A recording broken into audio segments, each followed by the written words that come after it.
मेरा नाम एस.एन. श्रीवास्तव है। पेशे से मैं इंजीनियर रहा और चीनी मिल और जल निगम वगैरह होते हुए 1980 में मैं रेलवे में आया और रेलवे में इसलिए विशेषकर आया कि यहाँ डिपार्टमेंटल वर्किंग थी। लेकिन जो हमारे में गलत के विरुद्ध आवाज उठाने की आदत थी और गलत के खिलाफ लड़ने की आदत थी, ईमानदारी से काम करने की आदत थी, उसके कारण लगभग 34 बार स्थानांतरित होना पड़ा। रेलवे में रेल सेवक संघ हमने स्थापित किया और रेलवे के भ्रष्ट अधिकारियों की फोटो प्रदर्शनी लगाई। और अब जब राजनीति में हम आए तो हमारा एक ही उद्देश्य था, आर्थिक आतंकवाद के विरुद्ध युद्ध का ऐलान। और ये जो देश को बांटने वाले, गौ माता की हत्या करने वाले, इंसानियत की हत्या करने वाले, ये जो आर्थिक आतंकवाद है, चापलूस है, बेईमान है, मक्कार है, निर्लज्ज है, इनको सत्ता से हटा के और अच्छे विचार के लोगों को लाना और औपनिवेशवाद जो साम्राज्यवाद है, जिसके विरुद्ध प्रथम विश्व युद्ध हुआ, फिर द्वितीय विश्व युद्ध हुआ और तीसरा विश्व युद्ध का ट्रेलर आप पिछले 1 साल से देख रहे हैं, जो रूस लड़ रहा है और ये बहुत जल्दी होने वाला है।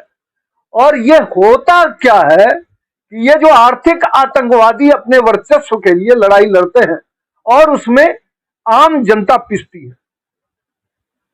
तो ये हमारा परिचय रहा और आज आर्थिक आतंकवाद के विरुद्ध सर ये 1 जून को लेकर के पीछे कुछ, हाँ, 1 जून को अभी अंतिम चरण का मतदान है और इस अंतिम चरण के मतदान पे मैं भारत के सम्मानित मतदाताओं से, माताओं, बहनों, भाइयों, साथियों और प्रत्येक नागरिक से, जो मतदाता हैं और जो नहीं है, उन सब से एक बात कहना चाहूंगा कि ये आज इनके पास मुद्दा क्या है।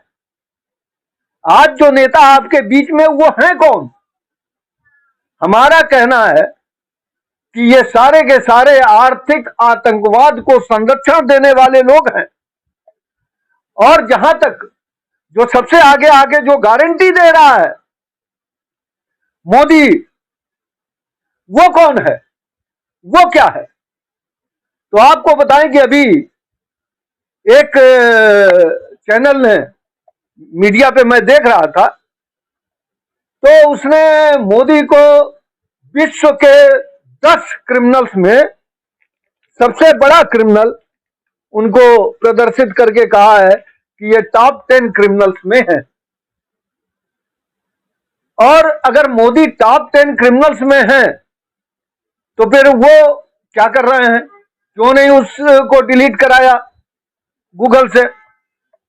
दूसरी बात कि आप ये समझ लो कि अगर सभी पार्टियों ने, जैसा कि यहां सामने मैं बताना चाहूंगा, जो चुनावी चंदा सुप्रीम कोर्ट के कारण पार्टियों को खोलना पड़ा अपना राज, और उस पार्टी में जो सबसे अधिक चंदा लेने वाली पार्टी है भारतीय जनता पार्टी, उसने चंदा लिया है 69 अरब 87 करोड़ 40 लाख 8 हजार करोड़ रुपए का।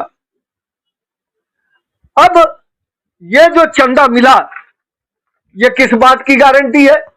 मोदी ने क्या गारंटी दी इन चंदा देने वालों को कि करोड़ों करोड़ों रुपए कंपनियों ने इनको चंदा दे दिया? और तो और जो हमारी माता है, गाय माता, जो अगर एक गाय व्यक्ति पाल ले तो उसे 5 किलो 10 किलो राशन के लिए लाइन नहीं लगाना पड़ेगा। उस गाय के दूध से, दही से, मक्खन से सारा परिवार पल जाएगा। और अगर आप द्वापर में चले जाएं तो भगवान श्री कृष्ण सभी ग्वालाओं को लेके चले जाते थे गाय चराने, और उसी गाय के दूध से सारी परवरिश होती थी। तो ईश्वर ने हम लोगों को गाय जो दी, उसके हर चीज का उपयोग मानव जीवन में है। गाय के दूध से जहां हमारे बच्चे से लेके पूरा परिवार पलता है, वहीं गाय का गोबर और गाय की गौमूत्र ये दवा के काम आती है। ये भगत सिंह राजगुरु का भी। और मैं अभी गाय पे बात कर रहा था कि ये आप देखिए इलेक्टोरल बॉन्ड, ये इनका मतलब भारतीय स्टेट बैंक की तरफ से इन्होंने बकायदे लिख के दिया है कि 550 करोड़ रुपए ये लेते हैं। सबसे अधिक मंदिर तोड़ने का काम मोदी राज में हुआ, और ऐसा नहीं कि कोई गाय का धुला हुआ हो, गंगा का धुला हुआ हो। ये देखिए ऑल इंडिया कांग्रेस ने द्रविड़ मुन्नेत्र कड़गम ने, कांग्रेस ने, समाजवादी पार्टी ने,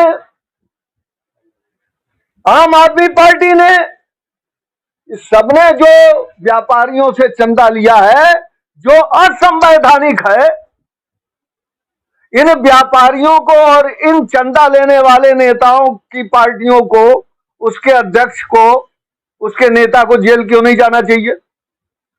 तो ये आर्थिक आतंकवादियों के संरक्षक हैं, मैं एक लाइन में कहना चाहूंगा। दूसरा, ये जब संसद में पहुंचते हैं तो योजनाएं बड़ी सुंदर लगती हैं। ये स्वदेश दर्शन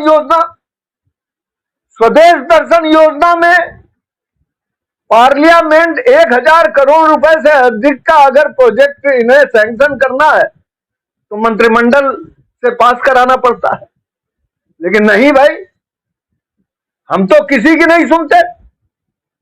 और ये सीएजी की रिपोर्ट है कि इन्होंने स्वदेश दर्शन योजना में 4-4 हजार करोड़ रुपए के प्रोजेक्ट इसी तरह पास कर दिए, बिना किसी अध्ययन के, बिना किसी कैबिनेट के मंजूरी के।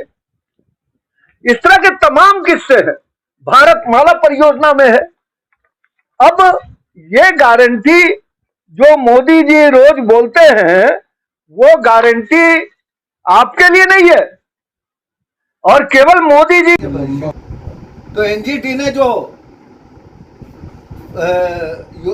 योगी सरकार के ऊपर 120 करोड़ रुपए का जुर्माना लगाया, वो जुर्माना केवल इसलिए लगा कि रामगढ़ ताल में, राप्ती नदी में और जो नदियां हैं उनमें जो काम करना चाहिए था प्रदूषण को रोकने के लिए, वो नहीं हुआ।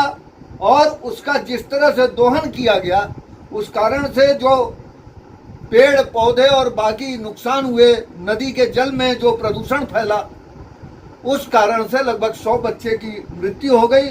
और एनजीटी ने इस प्रदूषण के कारण इनके ऊपर जुर्माना लगाया। अब अगर मुख्यमंत्री के जिले में, मुख्यमंत्री के गृह जनपद में इस तरह के वाक्य हो रहे हैं तो ये कौन सी ईमानदार और स्वदेशी पार्टी है? इसलिए मैं अंत में एक ही आग्रह करना चाहूंगा कि गौ माता रहेंगी, जल जंगल और जमीन रहेगा, आर्थिक आतंकवादियों से छुटकारा मिल जाएगा, माँ भारती आर्थिक गुलामी से आजादी पा जाएंगी, तो हमारा जनजीवन बचेगा। और इसलिए आप सभी सोच समझ के इस अंतिम बेला में वोट देने जाइए और वोट दीजिए। जिन्होंने संकल्प पत्र दिया है उन्हें दीजिए, या नोटा पे मुहर लगाइए, बटन दबाइए। धन्यवाद, जय हिंद।